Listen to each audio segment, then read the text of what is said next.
Hello అండి, నా previous vlog చూస్తుంటే మా మామిడి తోటలో ఏ విధంగా హార్వెస్ట్ చేసామో అదేవిధంగా ప్రూనింగ్ చేసామో తర్వాత చెట్ల నుంచి తెలుస్తుంది మీకు. సో ప్రూనింగ్ చేసిన తర్వాత ఒక 1 వీక్ అలాగే వదిలేసామనుకోండి, చెట్లు కొమ్మలన్నీ కింద పడిపోయి ఎండిపోతాయి. ఇప్పుడు దుక్కి దున్నే టైం స్టార్ట్ అయిపోయిందండి. సో ఇప్పుడు ట్రాక్టర్తో మొదల్లో రోటావేటర్తో మేము ఈ విధంగా దుక్కి దున్నిస్తాము. ఈ విధంగా పొలంలో దుక్కి దున్నించడం వల్ల మనం కింద కొట్టిన కొమ్మలన్నీ మొత్తం క్రష్ అయిపోతుంది రోటావేటర్ కింద పడి.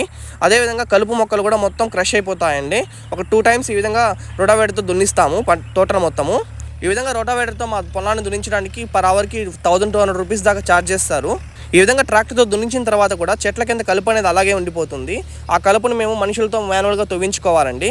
ప్రతి చెట్టు కింద మనుషులతో తవ్వించిన తర్వాత ఎరువులు వేస్తాము. ఇప్పుడు మనం వేసే ఎరువులు బట్టే నెక్స్ట్ ఇయర్ పంట అనేది ఆధారపడి ఉంటుంది. సంవత్సరానికి ఒకసారి వచ్చే పంటకు సంవత్సరం పూర్తిగా ఇన్వెస్ట్మెంట్ పెడుతూనే ఉండాలి.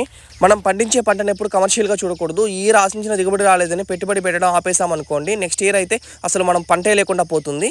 కంటెంట్ నచ్చితే వీడియోని లైక్ చేసి ఛానల్ని సబ్స్క్రైబ్ చేసుకోండి. Thank you.